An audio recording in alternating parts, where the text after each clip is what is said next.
Naglalakad ang lalaking ito sa kahabaan ng J. Bocobo Street sa Malate, Maynila, linggo ng gabi. Maya-maya, lumapit siya sa isang multipurpose vehicle na nakaparada sa lugar. Ilang sandali rin siyang nagmasid sa paligid. Hanggang sa tuluyan na niyang binuksan ang sasakyan at pinaandar papalayo.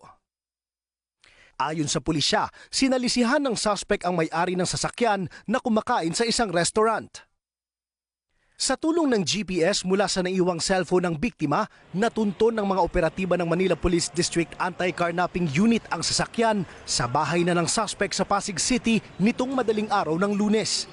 Unaware yung kumuha ng kotse na merong cellphone na nandoon na tinatrack nitong mga operatiba natin. Lumabas rin sa investigasyon ng pulisya na merong spare key o kopya ng susi ng sasakyan ng suspect kaya niya ito nabuksan at napaandar.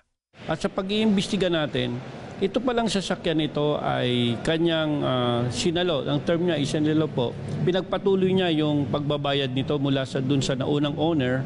Tapos nung hindi na niya kayang bayaran, ay pinasa naman niya sa isang tao. And then itong isang tao na ito ay siya namang nabilhan nitong nabiktima. Ang nakita natin dito yung modus na pagpasa-pasa. Pasa-pasa from one person to another. Minsan kinukuha, pinapaasa yung tao na mababayaran niya, tapos mahuhulugan niya. Tapos ang ginagawa, binebenta naman sa ibang tao. Tumanggi nang magbigay ng pahayag ang suspect na maharap sa kasong paglabag sa anti-carnapping law.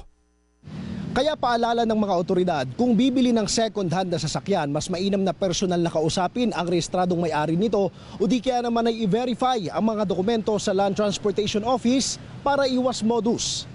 Jesse Cruzat, ABS-CBN News.